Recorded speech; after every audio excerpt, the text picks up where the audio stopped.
안녕하세요 여러분. 저는 인간의 마음을 움직이는 인지과학자 김상균입니다.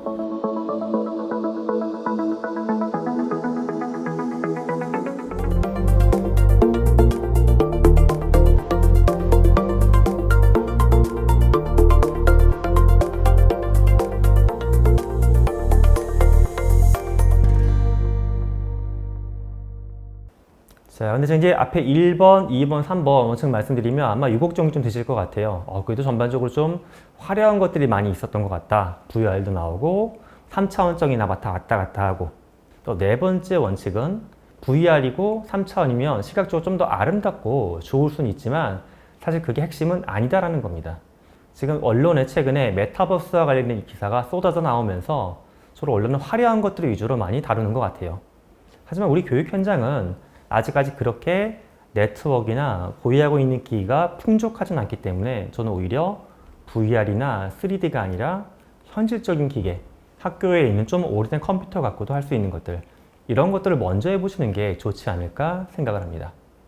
자, 화면에 보여드리는 제가 앞서도 LG그룹 얘기 잠깐 말씀드렸는데 LG그룹의 또 다른 장면입니다. 위 장면은 LG그룹에서 신입사원들 채용 설명회, 그러니까 아직 입사하지 않은 사람들, 취준생들 있으면 예전에 코엑스 같은 데서 1000명, 2000명 모아서 막 난리가 났죠. 바글바글 돌아다니면서 하던 설명회. 그런 걸 하는 모습이고요. 아래쪽 장면은 신입사원들 실제 들어온 다음에 오리엔테이션 하는 모습이 되겠습니다. 요즘에는 큰 기업들도 이런 식으로 메타버스를 쓰고 있습니다. 요거는 이미지를 보시면 약간 마음이 편해질 것 같아요. 왜냐?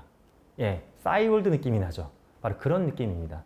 조작도 굉장히 간편하고 만들기도 쉽고 저사양 컴퓨터에서 잘 돌아가는 이런 플랫폼들도 많이 나와 있습니다. 제가 지금 화면에 보여드린 이 사례는 게더타운, 그 다음에 브랜치, 팀플로우, 국내 플랫폼 중에는 메타폴리스 이런 것들이 나와 있고요. 가까운 나라 일본에서 만들어진 거는 오비스 그런 플랫폼들이 있습니다. 기본적인 기능은 다 무료일 수가 있기 때문에 한번 한두 개 써보시면서 내 수업에 어떤 걸 가끔씩 써보면 좋을지 고민해 보시면 좋을 것 같아요. 다섯 번째 원칙은 이렇습니다. 함께 창작하며 배우게 하자라고 제가 정해봤습니다. 교육에서는 주로 저도 그렇지만 이렇게 했던 것 같아요. 좋은 지식의 콘텐츠가 있으면 제가 그걸 박박 긁어다가 잘 분석해서 정리합니다. 소화를 한번 시키죠. 예쁜 밥그릇에 담아가지고 우리 학생들한테 이렇게 한 술 한 술 떠먹여 주는 게 제가 많이 했던 모습인 것 같아요. 지식이 너무 많아졌죠. 지식이 쌓이는 속도, 변화하는 속도도 너무 빨라졌습니다. 그래서 저는 저희가 했던 기존에 있던 지식을 잘 수집을 하고 분석해서 전달하는 거, 이것도 중요하지만 이제 또 한 가지 우리가 해야 될 게 뭐냐면 그들 스스로 이 과정에 함께 참여하게끔 만드는 거. 배울 수 있는 지식을 함께 창작하고 나뿐만 아니라 그들끼리도 서로 배우게끔 하는 역할이 필요하지 않을까 이 생각을 해보고 있습니다. 좀 재미있는 사례를 제가 두 가지 말씀드릴 건데요. 위에 있는 이미지는 이렇습니다. 이게 라이벌 스피크라고 하는 외국에서 유행하고 있는 드라마 장르인데 이렇게 작동이 되는 드라마예요. 실제 존재하는 인물 한 명도 없고요. 12명의 아바타가 나오는데 주기적으로 온라인 투표를 합니다. 페이스북 기반인데 각각마다 페이스북 페이지가 있고요. 12명이 섬에 갇혀서 서바이벌하는 상황이에요. 그냥 시청자들한테 가만히 보고만 있으라는 게 아니라 주기적으로 시청자들 의견을 물어봐가지고 그거에 따라가지고 이 얘기가 변화되어 나갑니다. 이제 드라마를 보여주는 맥락에서도 내가 보여주고 너는 들어라 봐라 이게 아니라 컨텐츠를 함께 만드는 시대로 넘어가고 있고요. 제가 또 하나 놀랬던 건 이겁니다. 지금 제가 앞서서 보여드렸던 사례가 제페토도 있었고요. 마인크래프트도 있었고 이런 플랫폼에서 굉장히 독특한 일을 하고 있는 우리 청소년들이 나타나기 시작했어요. 한 청소년이 드라마나 영화를 만들고 있더라고요. 이 친구가 17살 고등학교 1학년 여학생이었는데 만들었던 콘텐츠가 뭐냐 하면 1분에서 3분짜리 영화 클립입니다. 어떻게 만드나 봤더니 이런 플랫폼에선 아바타를 만들 수 있다고 했죠. 근데 아바타를 내 아바타도 있지만 친구 아바타도 불러올 수도 있어요. 아바타를 불러와가지고 뭔가 배역을 맡기는 겁니다. 그리고 기존에 있던 공간 또는 내가 원하는 새로운 무대를 플랫폼 내에서 만드는 겁니다. 그 공간 위에 아바타를 올려놓고서 뭔가 연출을 하는 거예요. 동작 같은 거. 근데 그걸 영상으로 기록할 수 있겠죠. 휴대폰이니까. 편집을 하고 자막을 입혀서 유튜브 같은 걸로 영상을 보여주기 시작한 겁니다. 의상을 디자인하는 친구들도 나타나기 시작했습니다. 기존에 이랬던 것 같아요, 저는. 뭔가 드라마를 만드는 걸 배운다, 의상을 제작하는 걸 배운다. 이런 거는 일반적인 경우에는 뭐 고등학교 졸업한 이후에 사회에 나가서 하거나 또 대학에서 뭔가 전문적인 걸 배워나가면서 하나하나 오랜 시간을 들여서 했던 건데, 이제는 우리 청소년들이 메타버스 안에서 다양한 제작자의 역할을 직접 해볼 수 있는 것들이 열리고 있습니다. 나는 아직도 드라마나 콘텐츠 창작을 뭔가 이론적으로 가르쳐 주려고 하는데, 우리 청소년들은 오히려 그 속에서 내가 가르쳐주는 이론을 넘어서 가지고 직접 창작하면서 시행착오를 거치면서 배워나가고 있습니다. 자, 이 물결에 선생님들이 나는 뒤에 빠져 있고 너희끼리 만들면서 배워라, 이건 아닌 것 같아요. 우리가 좀 기술적으로 어렵고 배우기가 불편한 게 있을지라도 그들이 창작하고 배워나가는 플랫폼에 함께 들어가서 그들이 어떤 걸 창작하고 어떻게 서로 소통하면서 배우는지 함께 고민해 봐야 되지 않을까, 이런 생각을 해봅니다.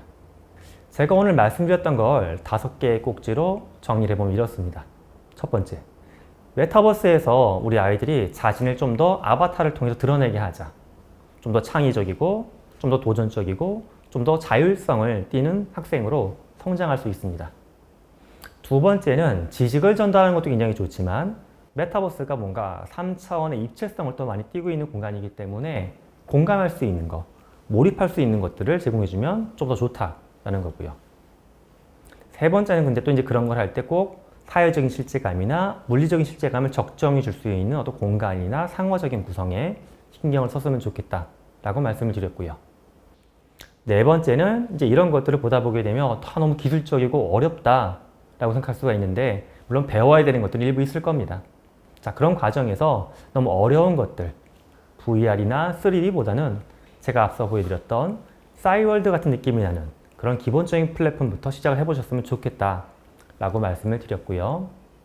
마지막 5번째는 이제 나는 가르치고 학생은 받아들이는 이런 한방향, 단방향성인 교육의 시대가 아니라 그들 스스로도 무언가를 창작하면서 나와 그들이 서로 얽혀가지고 함께 배워나가는 시대가 메타버스에서 열리고 있다는 겁니다. 저희 5가지 원칙, 제가 제일 먼저 말씀드렸었죠. 이걸 다 하셔라?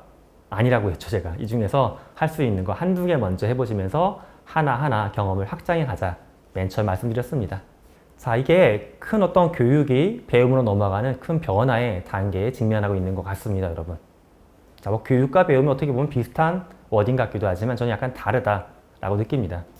제가 이제까지 했던 교육, 받아왔던 교육은 주로 저보다는 선생님이 중심에 있었던 것 같아요. 그런데 이제 오늘 제가 말씀드렸던 메타버스는 교육을 배움으로 약간 시프트 시키고 있습니다. 배움의 시대에선 학습의 터전의 원의 중심에 교육자가 서 있는 게 아니라 학생, 수요자가 가운데 딱 서 있고요. 저와 같은 교수, 교사, 선생님들은 원의 중심이 아닌 테두리로 좀 빠져야 되는 시대가 온 것 같습니다. 핵심적인 가치가 뭔가 외재적이고 보상에 의한 학습이 아니라 내재적인 호기심, 자발성, 창의성에 의한 그런 교육으로 넘어가야 되지 않을까 생각을 해봅니다. 메타버스를 통해서 아까 제가 말씀드린 5가지도 기억해 주시면 좋겠고요. 큰 틀로는 교육이 배움으로 넘어가는 하나의 전환점이 되고 있다는 것도 기억해 주시면 감사하겠습니다. 지금까지 저는 인간의 마음을 움직이는 인지과학자 김상균이었고요. 메타버스라고 하는 큰 세상, 새로운 세상을 여러분들한테 짧은 시간 동안에 몇 가지 말씀만 드리느라고 좀 마음이 바빴던 것 같습니다. 제가 오늘 전해드리지 못했던 많은 이야기들은 여러분들이 앞으로 다른 책이나 또는 자료를 통해서 한 단계 한 단계 천천히 익혀나가시면 좋을 것 같습니다. 함께 해주셔서 감사합니다.